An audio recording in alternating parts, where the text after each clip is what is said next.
जग की सेवा हम व्यास मंच से कर रहे हैं। 3 बातों का ध्यान रखिएगा।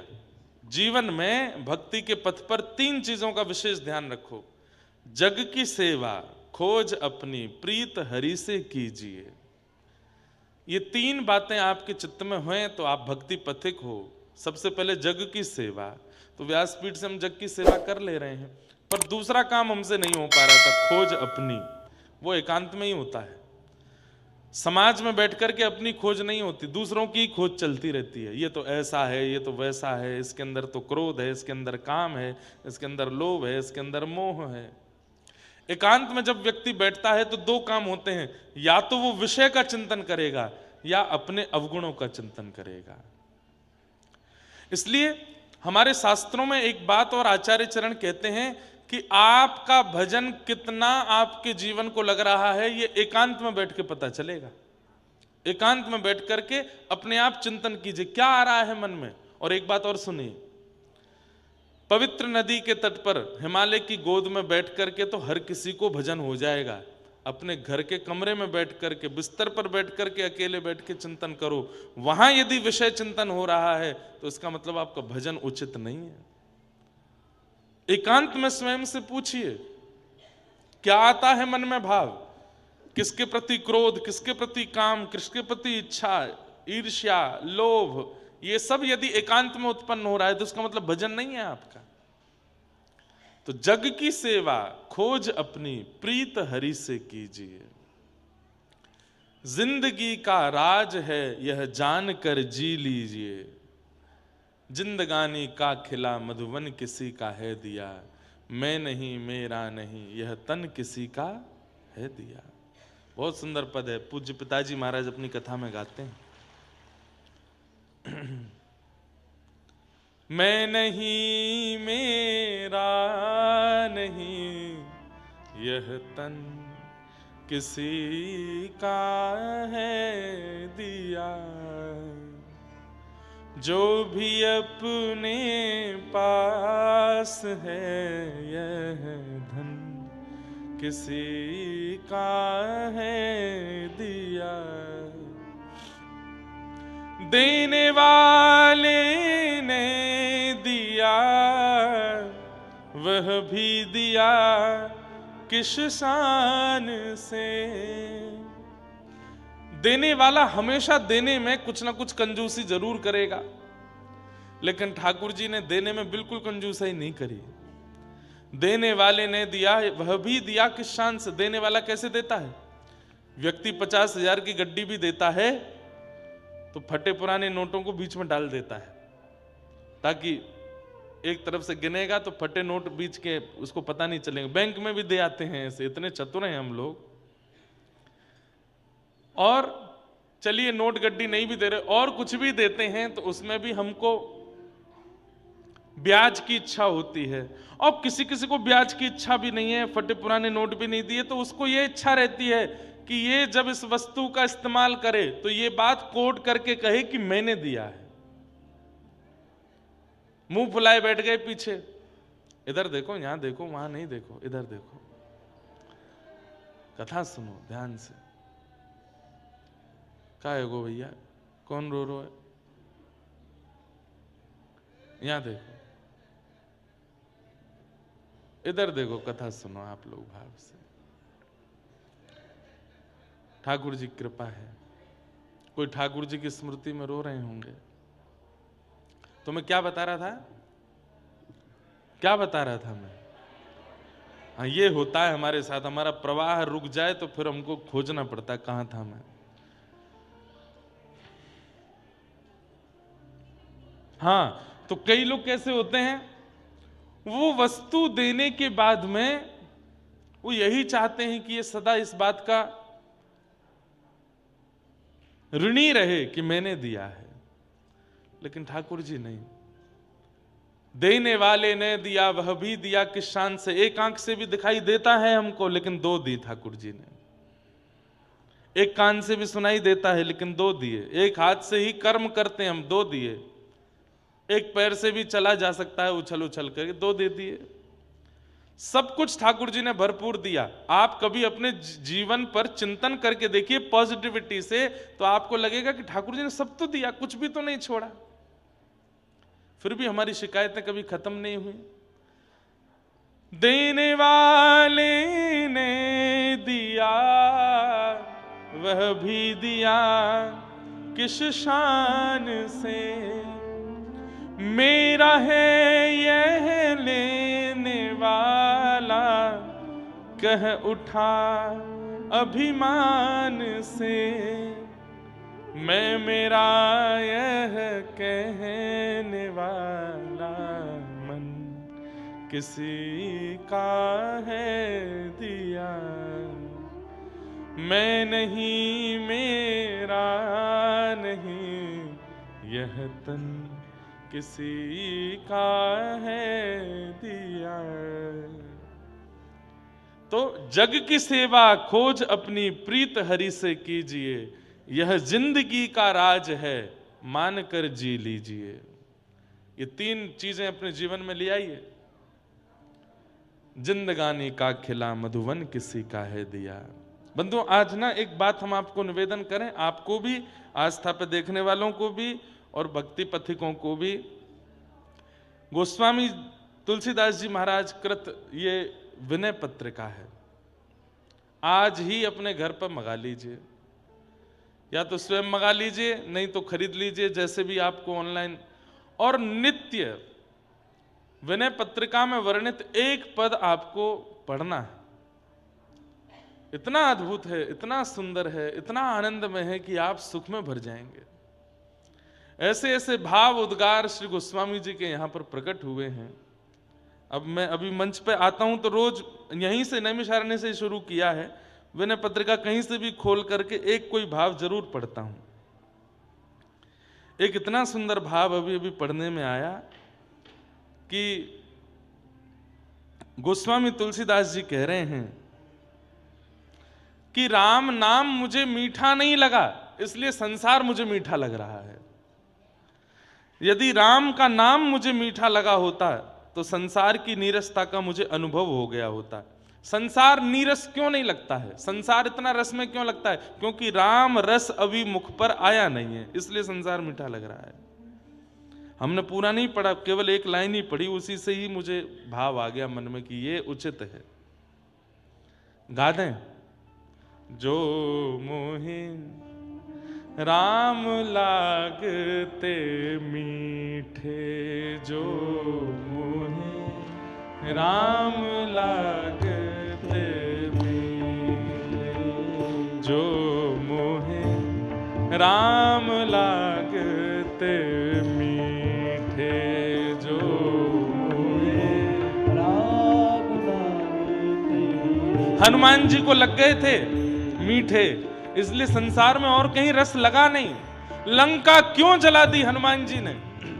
क्योंकि जब लंका गए तो लंका जाकर के जब लंका को देखा, इतनी सुंदरी लंका, ऐसे सुंदर रोड, ऐसे सुंदर उसके मकान, ऐसे सुंदर चौबारे, ऐसी सुंदर अटारियां, ऐसे सुंदर शिखर, सब कुछ इतना सुंदर था।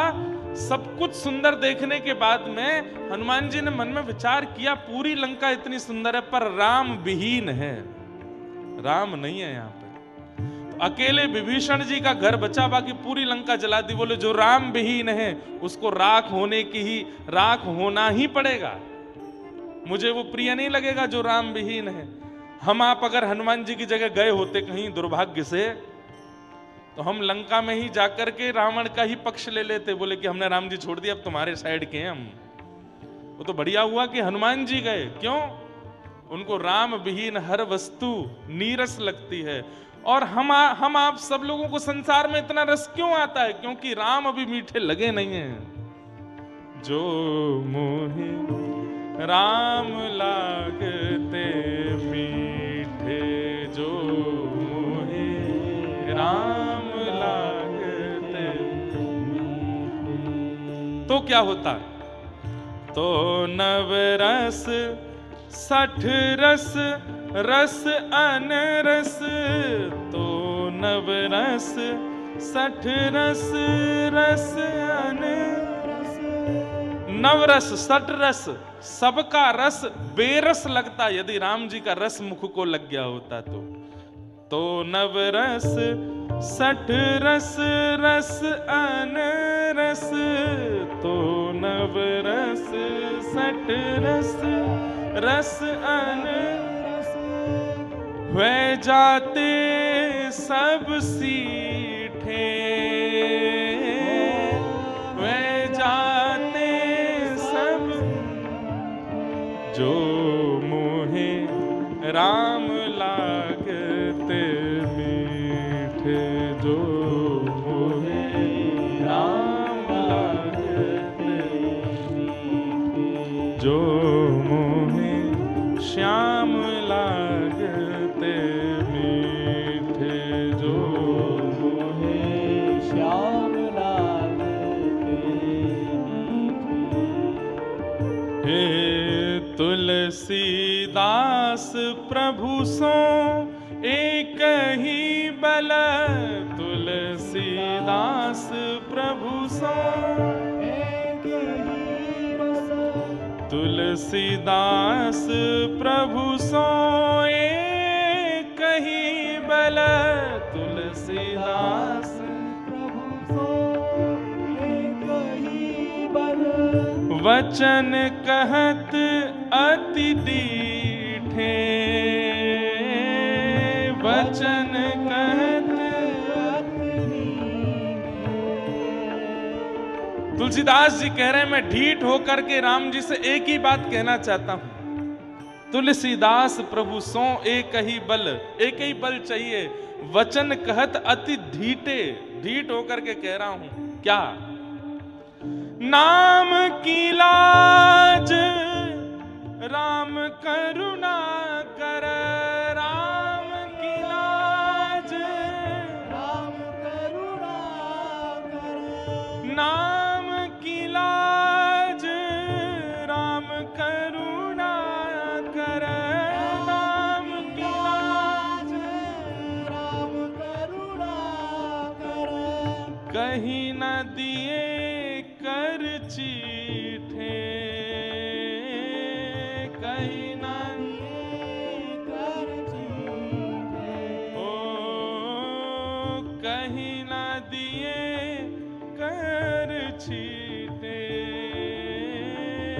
कर न दिए कर चीठे, जो मोहे नाम लागते मीठे, जो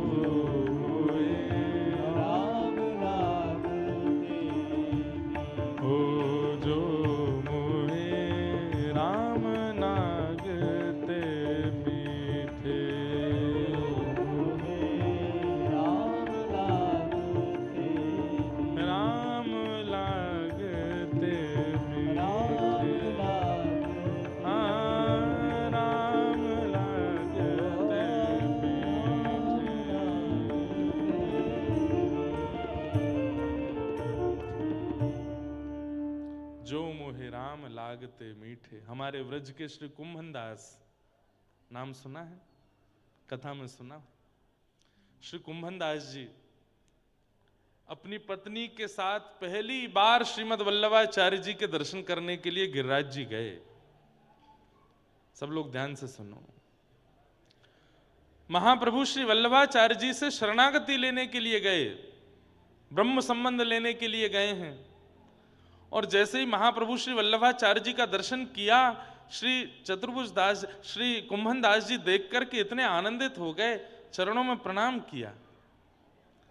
प्रणाम करके महाप्रभु जी ने तुरंत दोनों की ओर देख करके कहा, पति पत्नी दोनों दंपति थे, क्या इच्छा है मन में? बंधुओं, कभी अगर संत जन, कभी भक्त जन, कभी भजनानंदी महात्मा आपके प्रणाम को स्वीकार करके या आपको देख करके ये कह दे क्या इच्छा है, तो कहीं ना कहीं अपने ऊपर प्रश्न चिन्ह उठाना, शायद मेरे अंदर कामनाएं बहुत हैं इसलिए उन्होंने ऐसा कहा। क्या इच्छा है मन में? कुंभन दास जी तो रोने लगे कि मैं इतनी इच्छाओं से युक्त हूं कि मुझे देखते ही कुछ बात नहीं करी, ये बोलने लगे कि क्या इच्छा है मन में बताओ। कुम्भनदास जी तो हाथ जोड़ करके रुदन करने लगे। पत्नी उनकी ज्यादा भक्त नहीं थी, लेकिन बड़ी अच्छी थी, बुरी नहीं थी पर भक्त नहीं थी, सीधी सादी थी। कुम्भनदास जी के कोई संतान नहीं थी, तो पत्नी ने जैसे सुना कि महात्मा कह रहे हैं क्या इच्छा है, तुरंत बोल पड़ी, संतान की कामना है, संतान नहीं है जीवन में, एक संतान हो जाए ऐसी कृपा कर दो। महाप्रभु जो वल्लभाचार्य जी हंसने लगे, बोले एक नहीं 7 होंगे, एक नहीं 7 होंगे। लेकिन ये बात सुनकर के कुम्भनदास जी बड़े दुखी हो गए, अपनी पत्नी से कहने लगे तुमने क्यों मांगा? अरे आचार्य चरण ने यदि इच्छा प्रकट करके कह भी दिया कि क्या इच्छा है मन में, तो कहीं ये क्यों नहीं मांगा कि गिरधर जीवन में आ जाए, ये क्यों नहीं मांगा कि नाथ मुझे प्राप्त हो जाए, ये क्यों नहीं मांगा कि ठाकुर जी जीवन को स्वीकार कर लें, हमें स्वीकार कर लें? ये तुमने मांगा भी तो संसार। पत्नी बेचारी भोली भाली, उसने कह दिया अलमोह तो इतना ही आवे, जीवन में दंपति हैं, पुत्र नहीं है पुत्री नहीं है, तो मैंने मांग लियो।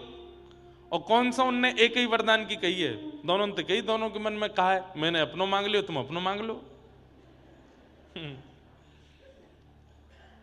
महाप्रभु जी बड़े प्रसन्न हुए, बोले अब इनकी इच्छा से पुत्र तो होगा, 7 संतान तो होंगी, पर कृपा कीजिएगा चाहे एक भी उनमें से पूर्ण शरणागत हो ठाकुर जी के, चाहे एक भी हो पर पूर्ण शरणागत हो, ठाकुर जी का भक्त हो। इतने अकिंचन थे श्री कुम्भनदास जी। 7 पुत्र हुए उनके, लेकिन कोई पूछता कुम्भनदास जी कितने बालक हैं आपके, तो कहते 1.5 बालक है मेरे। बोले एक पूर्व बालक है, क्यों?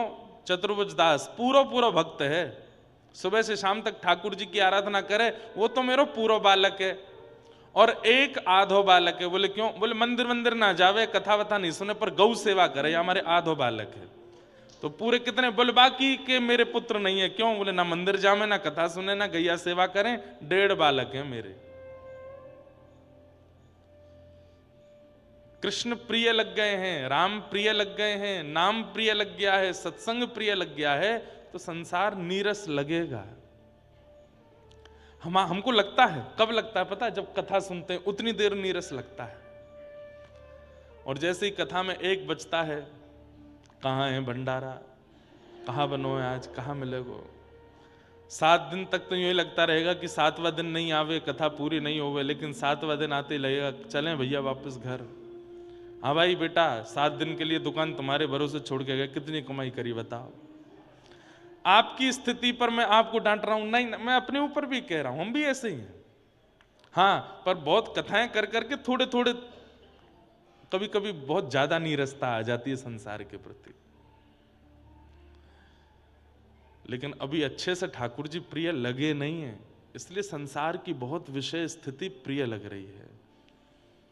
पर राम जी से तुलसीदास जी तो हट करके कह रहे हैं कि जिस राम नाम को गा करके सबने आपके चरणों की प्राप्ति कर ली, बस वही मुझे दीजिए और कुछ नहीं चाहिए। तो बड़े मन के भाव हैं। कल हम लोग बड़े प्रेम और भाव से भागवत जी के 2 दिवस में मंगलाचरण श्रवण कर रहे थे, और भागवत जी के 3 श्लोकों का, प्रारंभ के श्लोकों का हमने श्रवण किया। अब आगे के प्रसंग में प्रवेश करते हैं। बड़े प्रेम और भाव से सब लोग श्रवण करेंगे। नैमिषे अनमिश्क्षेत्रे ऋषयः सौनकादयः सत्रं स्वर्गाय लोकाय सहस्र सम्मासत। नैमिषे अनमिश्क्षेत्रे। अनमिष किसको कहते हैं? बहुत ध्यान से सुनिएगा। नैमिषारण्य अनमिष क्षेत्र क्यों बन गया? बोले क्योंकि सूत जी महाराज जब सौनकादि ऋषियों के सामने बैठकर के कथा सुना रहे थे, तो सारे 88,000 सौनकादि ऋषि अनमिष हो गए। अनमिष किसको कहते हैं? निमिष कहते हैं पलकों को, इनको निमिष कहते हैं। और देवताओं की पलक नहीं होती, पर ऐसा बोलते हैं कि देवताओं की पलक नहीं होती, तो मुझे बहुत लगता है कितने विचित्र लगते होंगे देवता बिना पलक के। पर बात ऐसी है कि पलक तो होती है पर वो झपकते नहीं है। हम लोग बहुत झपकते रहते हैं, बार बार पलक झपकते रहते हैं। झपकने का मतलब क्या है?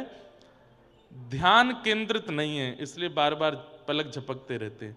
बहुत कम पलक झपकते हैं देवता, इसलिए उनको अनमिष कहा जाता है।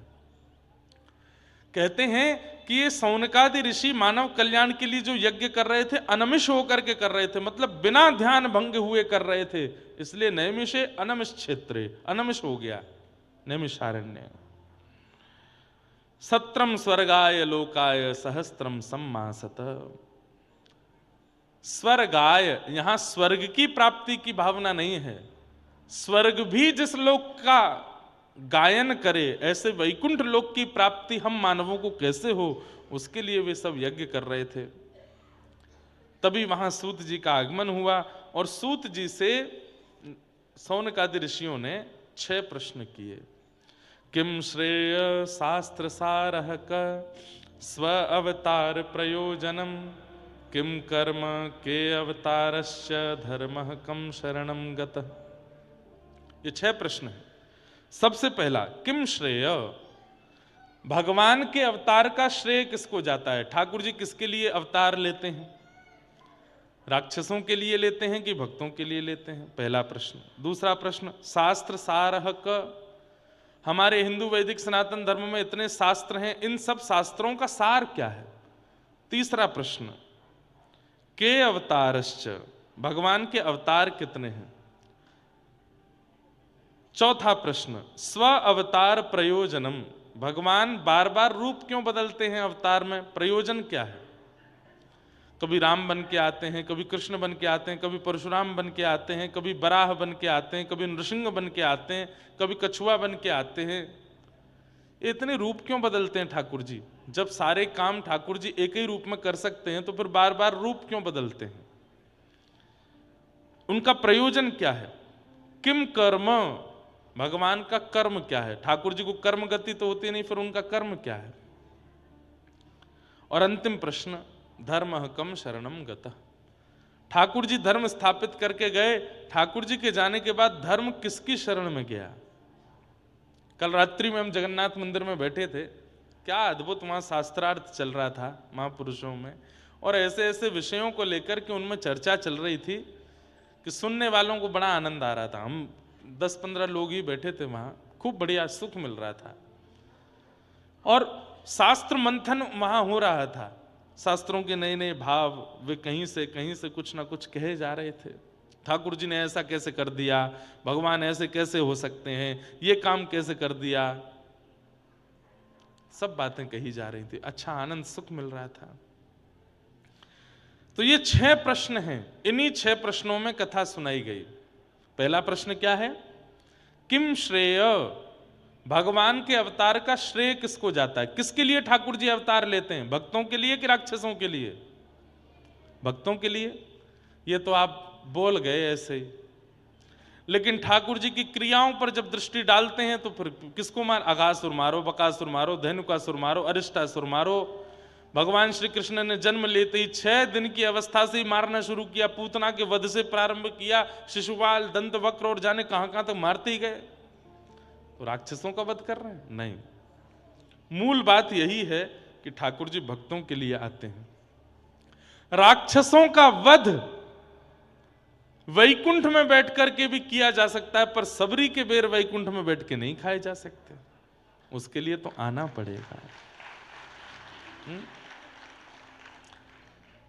राक्षसों पर कृपा, ये तो ठाकुर जी वैकुंठ में बैठे बैठे भ्रकुटी टेढ़ी कर करके भी कर सकते हैं, लेकिन गोपियों के घर के मक्खन को वैकुंठ से कैसे चुराएंगे? उसके लिए तो आना पड़ेगा।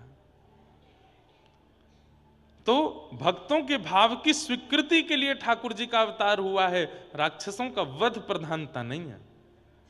किम श्रेय, तो श्रेय किसको जाता है? भक्तों को। भक्तों के लिए ठाकुर जी आते हैं। मेरे लिए आए हैं, आपके लिए आए हैं, हम सबके लिए ठाकुर जी इस धराधाम पर आते हैं, ताकि यहां लीला करके यहां के सुंदर स्थानों को पवित्र करके ठाकुर जी हम पर अनुग्रह कर सकें, इसलिए ठाकुर जी आए। एक बड़ी मधुर कथा है, मैं सुनाता हूँ। एक तो आजकल ऐसा है कि हम कोई भी नई लीला कथा कुछ सुना देते हैं, वो इतनी ज़्यादा सब सुन लेते हैं कि फिर कथा में हमको लगती है सुनी भैया, इसको क्या सुनाएं दोबारा। हमको आप लोगों ने ऐसा बांध दिया, हमको हर दिन पढ़ना पड़ता कुछ नया सुनाए, क्योंकि पूर्व की सुनी ली होगी। श्रीनाथ जी के मन में आई कि मैं चोरी करूंगा, फिर से चोरी करूंगा। 5000 वर्ष पहले ठाकुर जी ने चोरी करी थी ब्रजमंडल में, लेकिन वही ठाकुर जी जब 500 वर्ष पहले गिरिराज जी से श्रीनाथ जी के रूप में प्रकट भये और श्री गिरिराज जी के ऊपर विराजमान हो गए, तो सब दर्शनार्थी आते थे श्रीनाथ जी का दर्शन करने के लिए। लेकिन एक ब्रज की बड़ी भोली भारी गोपी आती और वो कहीं कथा सुन के गई। मैंने कहा ना कल भी, भोले भालों को ही मिलेंगे ठाकुर जी, चतुरों को नहीं मिलते ठाकुर जी। तो एक भोली भाली गोपी वो कहीं कथा सुनने गई, तो कथा में उसने क्या सुना कि व्रज की गोपियां अब मक्खन ही इसीलिए निकालती हैं कि कृष्ण चुराने आवे। वो जानबूझ करके मक्खन को ऐसे छीके पर टांगती हैं कि कृष्ण को हाथ पहुंच जाए और वो चोरी करके जाएं। संसार को तो ये दिखाती हैं कि हमको बहुत बुरा लगता है कि कृष्ण हमारे यहाँ चोरी करते हैं, पर जब मक्खन निकालती हैं तो मन में यही भाव रहता है उनके अंदर कि कन्हैया आवे, चोरी करके जावे, तभी हमको सुख मिलेगा। कभी मक्खन निकालते निकालते उसमें केसर पधरा देती हैं, कभी उसमें मिश्री पधरा देती हैं, कभी उसमें सुगंधित गुलाब जल पधरा देती हैं। क्यों? श्याम सुंदर आएंगे, पाएंगे तो उनको सुख मिलेगा। और जब चोरी करके ठाकुर जी चले जाते हैं तो शिकायत करने जाती हैं गोपियां यशोदा मैया के पास। वत्सान मुंचन क्वचित समय क्रोश संजात हास, मैया अपने लाला को समझा लो, बहुत बिगड़ गो ये। यशोदा मैया के सामने जाके इतनी क्रूर बन जाती हैं, और घर लौट करके जब आती हैं तो एक दूसरे से कहती आती हैं, अच्छा लगो ना। श्याम सुंदर को बुलाए करके जब यशोदा डांट रही, कैसा छोटा सा कितना मधुर लग रहा, कल के और बढ़िया वारो मक्खन निकालेंगी और ऐसी जगह धरेंगी कि खिड़की से सुगंधी चली जाए। अरे सुगंधी नहीं जाए तो ये बानर आदि देख करके जाके कृष्ण को संकेत कर दें कि वहां बहुत बढ़िया वारो मक्खन निकलो है लाला, वहीं चलेंगे चोरी करवे। ये गोपियां जानबूझ करके मक्खन निकालती हैं और ऐसी जगह रखती हैं कि ठाकुर जी चोरी करें, क्योंकि इनकी इच्छा है। अब यही कथा एक गोपी सुन रही थी, भोली भारी गोपी। उसने सुना कि गोपियां मक्खन इसलिए निकाल करके छीके पर रखती हैं कि श्याम सुंदर आवेंगे और चोरी करेंगे। आज उस गोपी के मन में आया 500 साल पहले इसी कलिकाल में, उसने आज तक तो मक्खन बिलोया था, दही बिलोई थी पति परिवार के लिए, लेकिन आज पहली बार बिलो रही है श्रीनाथ जी के लिए।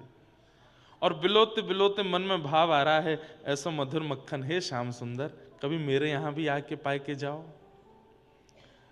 सुंदर मक्खन को बढ़िया हंडी में लगायो, छीके पर रखो। अब चिंता कर रही है, छीको बहुत ऊंचो है, कहीं ऊंचे छीके को देख करके ठाकुर जी लौट तो नहीं जाएंगे। न क्या को नीचो कर दूं, थोड़ा नीचो कर दे, अन्य और नीचो कर दूं। एक डंडा लेके आई, वहीं पास में धर दियो, मन करेगा तो यहीं फोड़ के खा लेंगे। आसपास कुछ ऐसी सामग्री रखी कि कहीं भागने की इच्छा करेंगे तो कोई सामग्री गिरेगी तो आवाज आएगी, तुमको पता चल जाएगी कि आए थे। सब व्यवस्था ऐसी करी है कि श्याम सुंदर आवे। एक दिन, 2 दिन, 3 दिन, 4 दिन, 10 दिन निकल गए, ठाकुर जी नहीं आए। कोई रात्रि में आवाज नहीं आई, छीको ज्यों को त्यों है, डंडा वहीं को वहीं रखो है। तो मन में विचार करने लगी, श्याम सुंदर आ नहीं रहे, ऐसा है सके इतने व्यस्त हैं, उनको पता नहीं होगी कि मैंने मक्खन निकालो, उनको बताया हूं।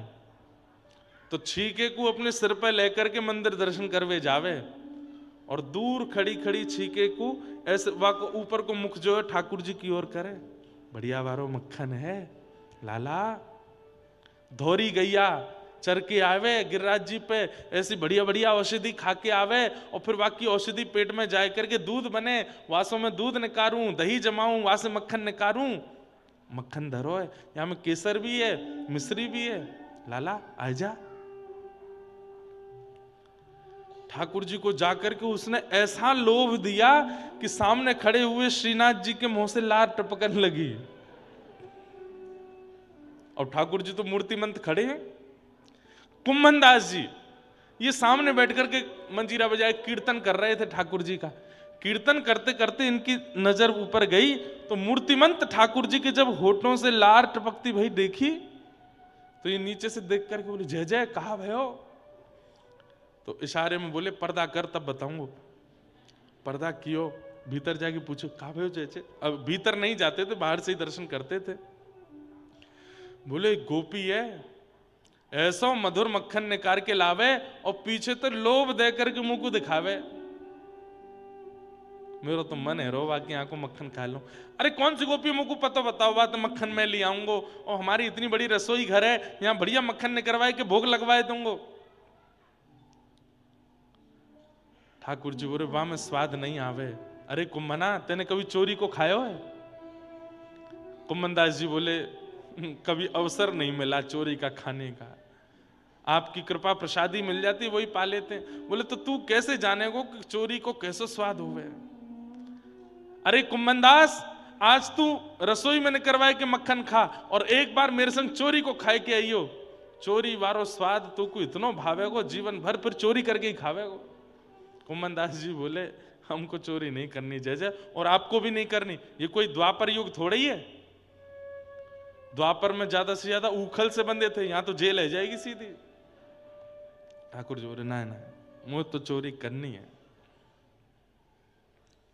कुम्मनदास जी बोले कैसे करनी है बताओ। बोले तू एक काम कर। बोले कहा रात्रि में जब मंदिर बंद है जाए बस खिड़की पे आए के ठाड़ो है जाइयो, मैं आ जाऊंगा। बूढ़े बड़े बेचारे कुम्मनदास जी, रात्रि में मंदिर बंद हुआ। अब ठाकुर जी और कुम्मनदास जी के बीच की बात है, मंदिर में और किसी को नहीं पता। रात्रि में कुम्मनदास जी खिड़की के पास आके ठाड़े है गए, इतने में ही खिड़की, छोटी सी खिड़की, वहां में से ठाकुर जी की पाग दिखाई दी। आहा मुख निकर के आयो, हाथ से ठाकुर जी तो अचल, ठाकुर जी तो सचल हो गए। कुम्मनदास जी तो देख करके आनंदित हो गए। जय जय, इतनी उत्सुकता, इतने व्याकुल हो रहे हो मक्खन पाने के लिए। अरे तो ना पता मैंने सुगंधी ते मुंह को अनुभव है गयो, बहुत जोर को मक्खन है वह गोपी के घर को पाके आऊंगा आज, और बहुत दिन है पायो ना है तो चल मेरे संग। और यहाँ कंधा पे दोनों पैर लटका करके सिर पे हाथ धर के ठाकुर जी बैठ गए। कुम्मनदास जी ऐसे पैर पकड़ के ठाकुर जी को लेके जा रहे हैं। जय जय जानो कहाँ है? बोले आगे ते दाहिने मुड़ जा, सीधो चल, आगे एक पोखरा आवेगो वह पोखर ते बाएं मुड़ जाइयो, फिर मां सीधो चलियो, फिर एक पीपल को वृक्ष आएगो बातें फिर दाएं। बोले तुम्हें कैसे पता सबरो रास्ता? बोले अरे वो गोपी रोज आए के बताए के जाए, वो चाह रही है वह कावा के घर को मैं चोरी कर जाऊं, वही ने मुझको रास्ता बतायो, चल दे।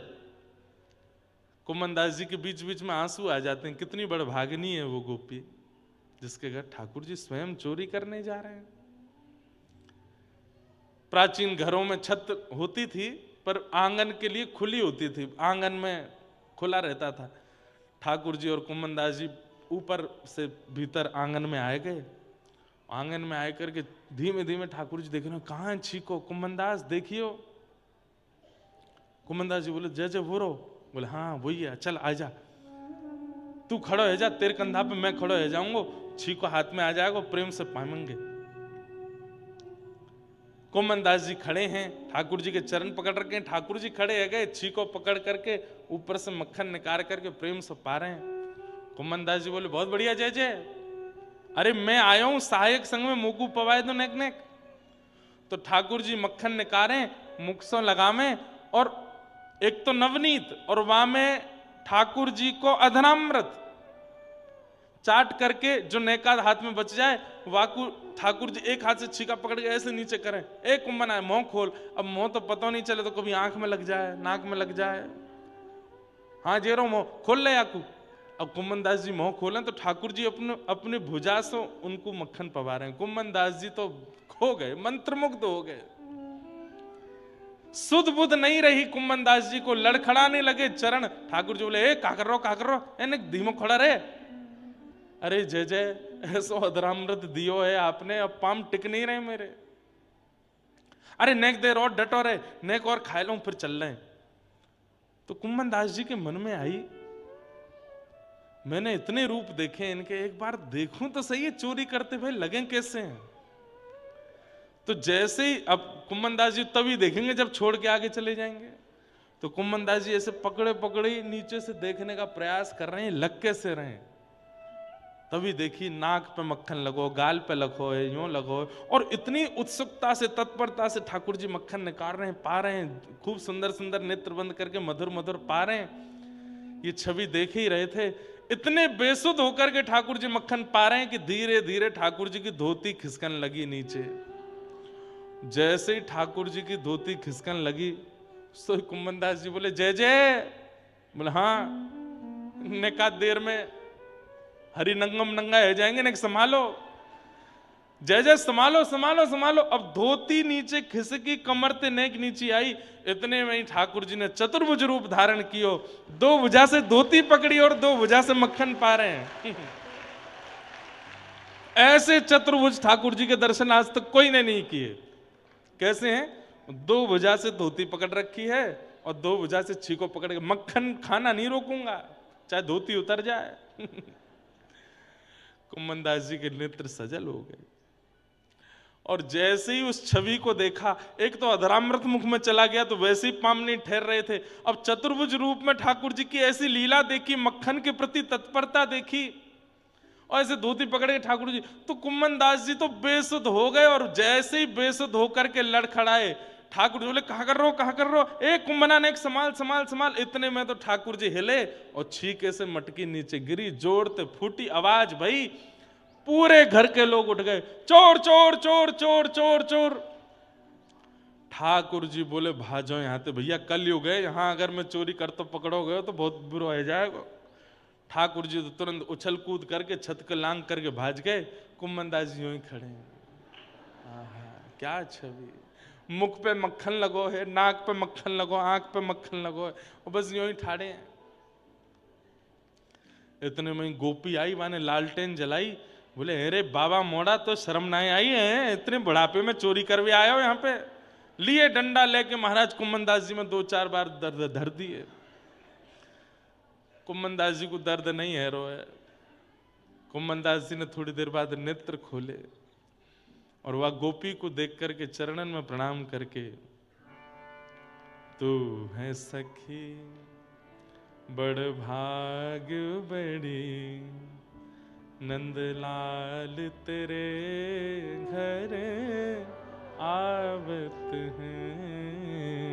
तू है सखी बड़ भाग बड़ी। अरे सखी तू कितनी बड़ी बड़ भागन है।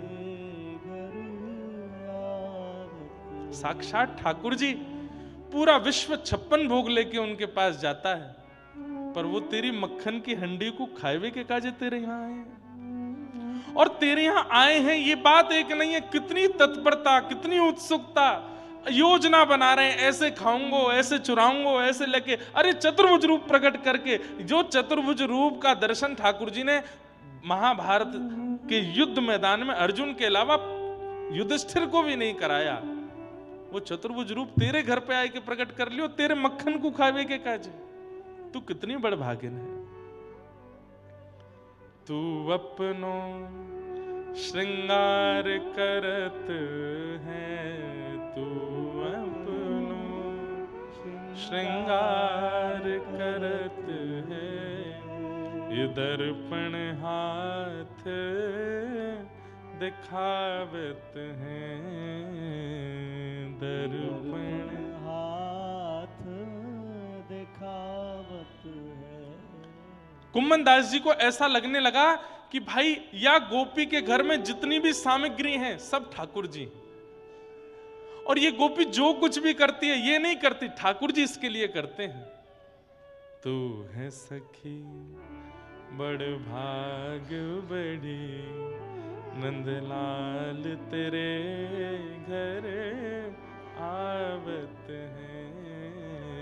तू है सखी बड़ भाग बड़ी, नंदलाल तेरे घर आवत है। निज कर गूथ सुमन के गजरा, निज कर गूथ सुमन के गजरा ये अपने ही हाथ पहरावत हैं, अपने हाथ पहरावत है। कुम्भन दास लाल गिरधर के, कुम्भन दास लाल गिरधर ये तो तेरे ही हाथ बिकावत हैं, तेरे हाथ। कुम्भन दास जी कह रहे हैं ऐसे प्रेमी भक्त अगर ठाकुर जी को पकड़ करके कहीं बेकऊ आएंगे ना, ठाकुर जी बिक भी जाएंगे। बोले तू जैसे चाहेगा वैसे दर ले लूंगा भैया, रहूंगा तेरे सुख में, रहूंगा तेरे आनंद में, रहूंगा तेरे उत्साह में।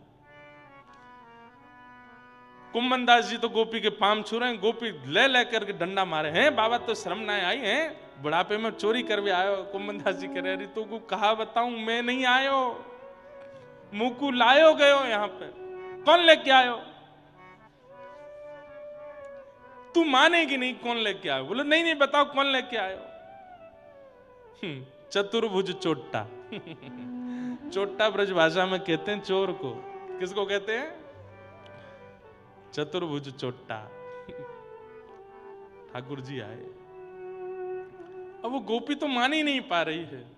कुम्भन दास जी बस उसी छवि का चिंतन करते हुए जा रहे हैं, तभी आगे एक कदम वृक्ष के नीचे ठाकुर जी बैठे हैं। कुम्भन दास जी बोले जय जय, बहुत बढ़िया करी हैं, चोरी कराए हुए ले गए, कुछ तो भाज गए माते मुंह छोड़े आए। ए तो तू काय को चोरी करवे गयो कि मैं भाव में निमग्न हेवे गयो। अरे मैंने तू को मक्खन खवायो, चतुर्भुज रूप धारण कियो, ये भाव रखवे की जगह तो जमुना जी किनारे कल्ले पर्वत पे बैठ कल्ले में चोरी में भाव करेगा तो फिर मरेगा। कुम्भन दास जी ने चरणों में प्रणाम किया। आप आश्चर्य करेंगे, ठाकुर जी बोले एक कुम्भना, एक तो कुछ शुभ समाचार देनो। बोले कहा तेरी बहू ने अबई अबई एक लाला को जन्म दियो है घर में। ठाकुर जी समाचार कुम्भन दास जी को दे रहे हैं कि तुम्हारे घर अभी एक बालक का जन्म हुआ है। बिना बालक का मुख देखे ही चतुर्भुज श्री कुम्भन दास जी ने अपने उस पुत्र का नाम चतुर्भुज दास रखा। क्यों, आज मैंने चतुर्भुज रूप का दर्शन किया है, मेरे पुत्र का नाम चतुर्भुज दास है। जिन श्री चतुर्भुज दास जी ने अद्भुत पद गाया, गोवर्धन वासी सांवरे,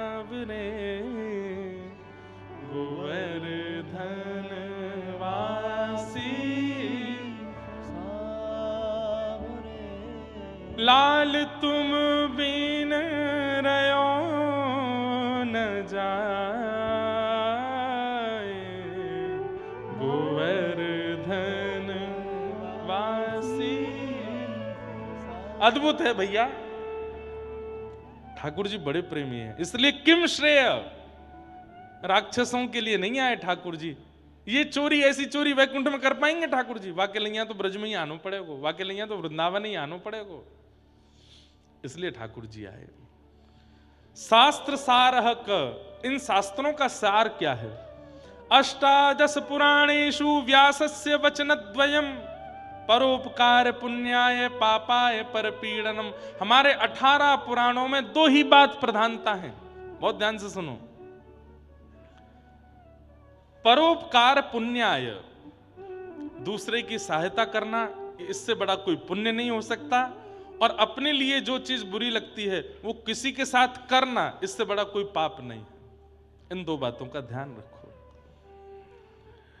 स्व अवतार प्रयोजनम, भगवान के इतने भिन्न भिन्न अवतारों का प्रयोजन क्या है? बार बार रूप बदल के क्यों आते हैं? ठाकुर जी अपनी व्यापकता सिद्ध कर रहे हैं। वो केवल पक्षधर नहीं है, केवल मानव बनकर के मानवों के पक्षधर नहीं है। ठाकुर जी कह रहे हैं जड़ चेतन सबका मैं स्वामी हूं। यहां पर ठाकुर जी वृक्ष बन करके मानो संपूर्ण वृक्ष प्रजाति को भी आश्वासन दे रहे हैं कि मैं तुम्हारे रूप में, अरण्य के रूप में हूं। इसलिए तुम ये मत सोचना मैं केवल मानवों का नाथ हूं, मैं सबका नाथ हूं।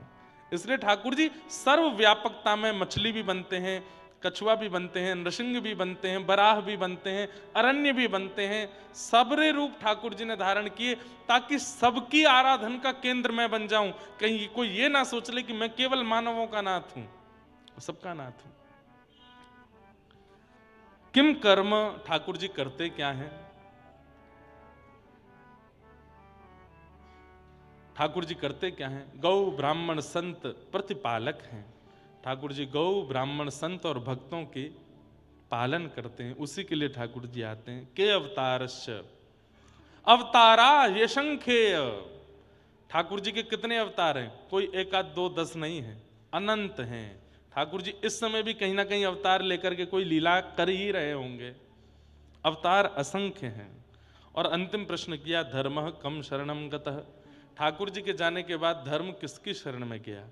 हमारी और आपकी शरण में है। हम सबकी शरण में ठाकुर जी ने धर्म को छोड़ा है। इसलिए कहा धर्मो रक्षति रक्षतः, धर्म की रक्षा तुम करो। क्यों? ठाकुर जी ने तुम्हारे लिए धर्म स्थापित किया। पिता ने पुत्र के लिए घर बनाया, अब पिता के जाने के बाद पूरे घर का अधिकार पुत्र के पास है। हम सब ठाकुर जी के तनु हैं, पुत्र हैं।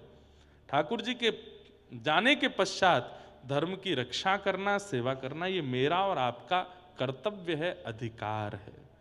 ये 6 प्रश्न, अब इनका विस्तार से वाचन करते हुए श्री सूत जी महाराज कथा सुना रहे हैं। सबसे पहले अपने गुरुदेव को वंदन किया, अपने गुरु को वंदन किया। गुरु कौन है? श्री सुखदेव जी महाराज।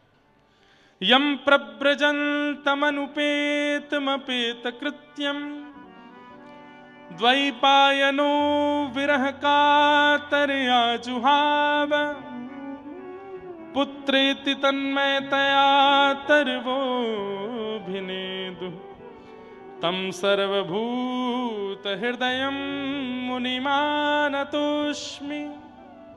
बोलो श्री सुखदेव जी महाराज की। श्री सूत जी महाराज वे अपने गुरु के रूप में श्री सुखदेव जी को मानते हैं। क्यों? बोले जब शुकाचार्य जी परीक्षित को कथा सुना रहे थे तो सूत जी कहते हैं मैं भी वहां बैठा था और बैठ करके मैंने कथाएं तो बहुत बार सुनी, पर जब से सुखदेव जी के मुख से निर्झरित कथा का मैंने आस्वादन किया तब से मुझे भागवत सार समझ आने लगा। इसलिए भागवत का गुरु मैं उन्हीं को मानता हूं। श्री सुखदेव जी मेरे गुरु। बंधुओं, गुरु शब्द का अर्थ क्या है? जो हृदय के अंधकार को दूर करे उसको गुरु कहते हैं, जो संशयों को दूर करे उसको गुरु कहते हैं। अनेक भाव हैं। गुरु का मतलब गुकारस्तु अंधकारस्यात् रुकारस्तु निरोधक। पर केवल प्रवचन नहीं, गुरु का उपस्थित होने मात्र से हृदय के जो संशय थे दूर ही हो गए। प्रश्न बहुत लेके गए पर गुरु का रूप देखते ही भूल गए क्या पूछना है। हमारे श्रीमद रामानुजाचार्य जी महाराज, उनके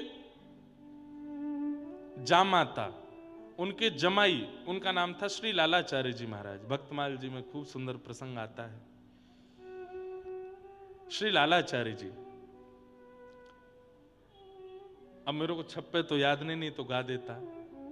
श्री लालाचार्य जी का चरित्र आता, बहुत ध्यान से सुनिएगा।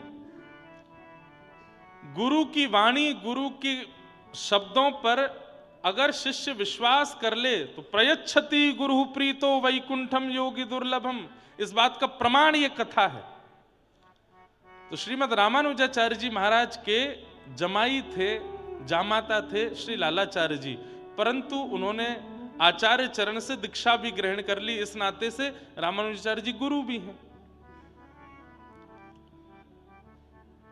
तो एक दिन लालाचार्य जी ने रामानुजाचार्य जी से कहा कि गुरुदेव, मुझे शिष्य को कुछ आज्ञा दीजिए, मैं किस नियम का या किस भाव का पालन करूं। तो रामानुजाचार्य जी ने कहा, संतों को भगवान के समान मान करके उन संतों की पूजा वंदना किया करो।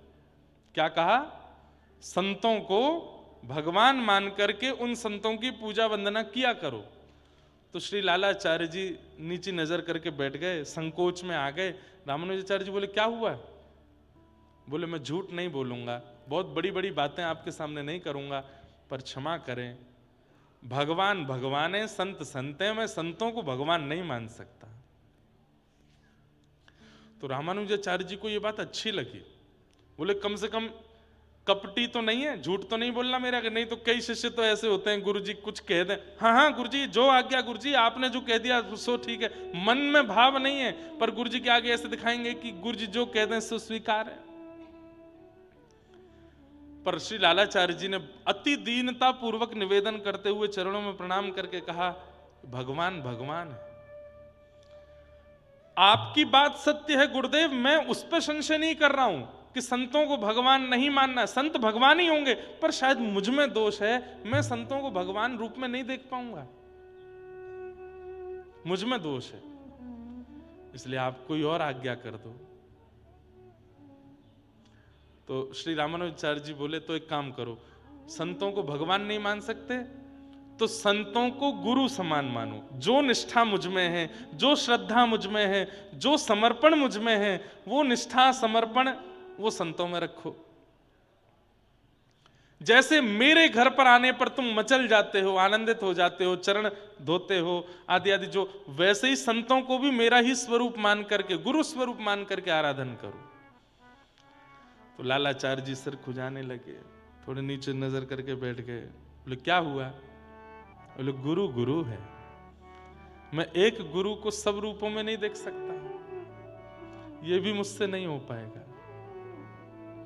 मुझे कान पकड़ के मैं क्षमा मांग रहा हूं, आपकी हां में हां बोलना चाहिए मुझे, पर मुझे मेरे मन पर विश्वास नहीं हो रहा है। मेरा मन मेरे गुरु की कांति को किसी और में कैसे देख सकता है? मेरे गुरु आप हैं, मैं सब में कैसे गुरु को देख लूं? भाई प्रियतम एक है, अब यूं कहते हैं सब में प्रियतम देखो, ये तो फिर बहुत अपवाद हो जाएगा इसमें, तो सब में प्रियतम देखने का मतलब तो बहुत गलत हो जाएगा। लेकिन रामानुजाचार्य जी अपने पक्ष में ठीक बात कह रहे हैं कि सबको गुरु जन मानो, पर लालाचार्य जी कह रहे हैं कि मेरे लिए तो आप ही गुरु हैं, मैं सब में कैसे मानूं? तो फिर रामानुजाचार्य जी प्रसन्न होकर के तीसरी बात बोले, तो एक काम करो। बोले क्या?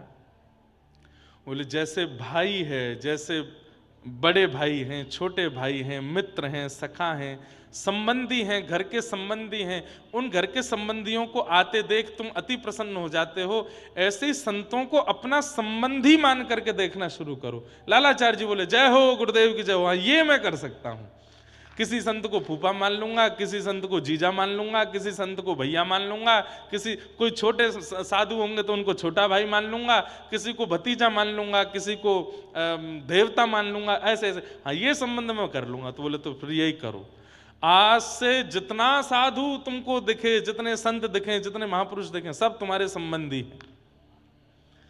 तो लालाचार्य जी ने इस बात को इतना अमल किया, माथे पर उर्ध्वपुंड और गले में तुलसी माला, केवल ये दो चीजों में से कुछ भी दिख जाए या शिखा दिख जाए तो दूर से ही लालाचार्य जी देख लेते थे, आयु मुझसे ज्यादा है, स्वभाव ऐसा है, ये मेरे कौन है? तो सीधे प्रणाम ही करते, फूफा जी राम राम, कैसे हैं आप? बोले हम तुम्हारे फूफा कब बने? बोले हमारे गुरुदेव की आज्ञा है, सब संतों को संबंधी मानो। घर चलिए, यहाँ कहाँ बैठे हैं आप? आपकी बहू ने देखो आज बढ़िया सुंदर पकवान बनाए हैं। उनकी पत्नी भी आचार्य चरण की पुत्री हैं, लालाचार्य जी जैसे पति हैं, तो पत्नी में भी संस्कार बहुत थे। अरे सुनो, बोले हाँ फूफा जी कहाँ के हो आप? वाराणसी के। वाराणसी वाले फूफा जी आए हैं, कुछ बनाओ। तो वो भी आकर के बड़ा दंडवत कर दिया, अरे फूफा जी बड़ी कृपा करके आए, पधारो विराजो। कभी बड़े भैया आए, कोई दिखे कि कद काठी में बड़े हैं, थोड़े से जो है हठीले स्वभाव के हैं, भैया कितने दिन से आपकी प्रतीक्षा थी, आज मिले। बड़े भैया कहते तुम कौन से हमारे छोटे भैया हो भाई, कहाँ के हो? बोले वो सब बात की बात है, हम आपके संबंधी हैं, आप हमारे बड़े भैया। बहू ने आपके लिए घर पर सुंदर मोहन थार बनाई है, चलिए ना घर पर। घर लाते, प्रसाद पवाते, जितने दिन उनकी रहने की इच्छा होती घर पर रखते, उनको दान दक्षिणा करके जब विदा होते तो रोते, आंखों से आंसुओं से दोनों पति पत्नी रोते और कहते आप अब कब आओगे? रामानुजाचार्य जी इतने प्रसन्न होते थे इस लीला को देख करके, उनके इस भाव को देख करके, देखो कैसी गुरु निष्ठा। मैंने कहा कि संतों को भगवान मानो, तो बोले नहीं मान पाऊंगा। गुरु मानो, नहीं मान पाऊंगा। मैंने कहा संबंधी मानो, तो ऐसा संबंध निभा रहे हैं जैसे वास्तविक पारिवारिक संबंध निभाया जाता है। सबको अपना संबंधी मानते। एक बार उनकी पत्नी कावेरी नदी में जल भरने के लिए अपनी सब सहेलियों के साथ में गई थी। अच्छा, जब आप लोग गुरु आज्ञा मान करके भक्ति पथ पर चलने लगते हैं तो कई लोग आपका मजाक भी उड़ाने लगते हैं। अब रोज तिलक लगाओ और किसी दिन तिलक नहीं लग पाए तो घर के लोग छेड़ेंगे, हे भक्तानी आज तिलक नहीं लगा सिर पे, क्यों नहीं लगा? लगा लो। तुम्हारी वो कहाँ है लकड़ी वाली माला, पहने आओ उसको गले में, दिखे नहीं रही। मजाक भी बनाने लगते हैं कई लोग। नगर में कोई वृंदावन से आ जाए, ओहो तुम्हारे वृंदावन वाले आए हैं, सुनने नहीं जाओगे कथा, ये सुनने मिलने नहीं जाओगे उनसे? ऐसे लोग, कई लोग मजाक भी करने लगते हैं। तो इतने में ही कावेरी जी में एक शव बहता हुआ जा रहा था और वो शव, मृतक शव तैरता है पानी के ऊपर। उस शव के गले में कंठी माला थी। तो संग में जो सहेलियां गई थीं उन्होंने कही, अरे घूंघट कर ले। बोले क्यों? देख तेरे जेठ बहते हुए जा रहे हैं। जेठ क्यों कह दिया? क्योंकि गले में कंठी माला है। तू और तेरे पति तिलक और माला देख करके अपना संबंधी मानते हो ना, देख ये शव बहता हुआ जा रहा है, हो सकता है तेरे जेठ हो। पत्नी ने मजाक में नहीं लिया, दौड़ी दौड़ी गई और अपने पतिदेव से जाके कहा, आज अनर्थ हो गया। बोले क्या हो गया? बोले कावेरी जी में कंठी माला गले में धारण किए और सब सहेलियां कह रही थी कि जेठ तो नहीं है, वो जा रहे हैं। छप्पे निकला है।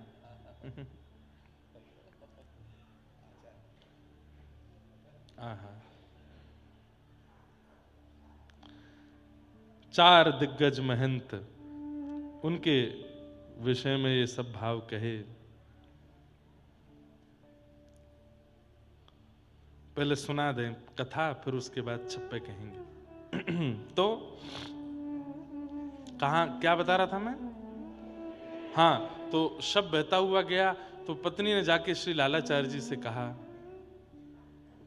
लालाचार्य जी ने जैसे ही सुना कि शव बहता हुआ जा रहा, गले में कंठी माला, इतने रोते बिलखते हुए गए, अपने 4-5 साथियों के साथ गए, कावेरी जी से उनका शव निकाला, शव निकाल करके घर लाए और घर में जैसे एक शव की पूरी क्रिया होती है वो सारी क्रियाएं की। उनके वस्त्र बदले, उनकी अर्थी बनाई, घर में पूरा, मतलब आश्चर्य कर रहे हैं सब लोग। बोले भैया तुम अनजानों को घर ला करके अपना सगा संबंधी बना के उनको घर रखते हो, भोजन आदि पवाते हो, ये तो आज तक सुना गया था, पर ये पूरी प्रक्रिया जैसे घर के मरणासन व्यक्ति की होती तुम वैसे कर रहे हो। गुरु आज्ञा हुई है कि वैष्णवों को अपना संबंधी मानो, तो संबंधी गया है तो पूरी प्रक्रिया होगी। पिंडदान आदि जो होना चाहिए वो किया, अर्थी बना करके वैसे ही रुदन कर रहे हैं, बार बार चरणों से लिपट लिपट के रो रहे हैं कि भैया आप क्यों चले गए, श्री ठाकुर जी कृपा करें, आपको चरणों में वास दें। कीर्तन करने लगे, नेत्रों से अविरल अश्रु धार कर रही है, मेरे भैया चले गए। जाकर के उनका संस्कार किया, छौर कर्म कराया, सब कुछ वो किया जो एक घर परिवार सदस्य लोग करते हैं। 10 गात्रादि करने के बाद जब 13 आई तो 13 में पूरे नगर के ब्राह्मणों को चिट्ठी भेजी कि हमारे यहाँ हमारे बड़े भैया उनका 13 है, आपको प्रसाद पाने के लिए आना है। ब्राह्मणों ने चिट्ठी देख करके कहा बिल्कुल नहीं जाएंगे, ना हमें गोत्र पता, ना हमें इसका नाम पता, ये तो चलते फिरते किसी भी आदमी को अपना संबंधी बना लेते हैं और उसके नाम से कुछ भी करते हैं। बताओ, भोजन आदि पवाते तब तक ठीक था, घर में लाके उसका श्राद्ध कर्म कर रहे हैं, उसका जो 13 ही कर रहे हैं, हम जाएंगे इनके यहाँ पाने? बिल्कुल नहीं जाएंगे। यहाँ पर 13 पर ब्राह्मणों को जो भी दान आदि किया जाता सबकी व्यवस्था रखी, प्रसाद बनाया, लेकिन एक भी ब्राह्मण नहीं आया। आज मन व्यथित हुआ लालाचार्य जी का और अपने गुरुदेव से जाकर के कहे, गुरुदेव आपने कहा था कि संतों को संबंधी मानना, मैंने तो संबंधी माना, पर यह समाज मेरे इस संबंध को स्वीकार नहीं कर रहा है, अब मैं क्या करूं? मैंने तो उनको भाई माना, मैंने तो बंधु माना, पर यह समाज उनको स्वीकार नहीं कर रहा गुरुदेव, अब मैं क्या करूं? तब रामानुजाचार्य जी ने ठाकुर जी की ओर देखा और कहा कि गुरु आज्ञा मान रहे हैं, गुरु आज्ञा गरी ऐसी आज्ञा गुरु नाम अविचारणीयाम, गुरु की आज्ञा पर बिल्कुल विचार नहीं कर रहे ठाकुर जी। और ऐसे लालाचार्य जी की इस निष्ठा को पूर्ण, कहीं अविश्वास इनके चित्त में ना आ जाए कि इनके घर ब्राह्मण नहीं गए, आप कुछ कृपा करो। ठाकुर जी ने वैकुंठ से ऋषि और ब्राह्मणों को भेजा और जाकर के श्री लालाचार्य जी के यहाँ जाकर के उन्होंने प्रसाद पाया। देख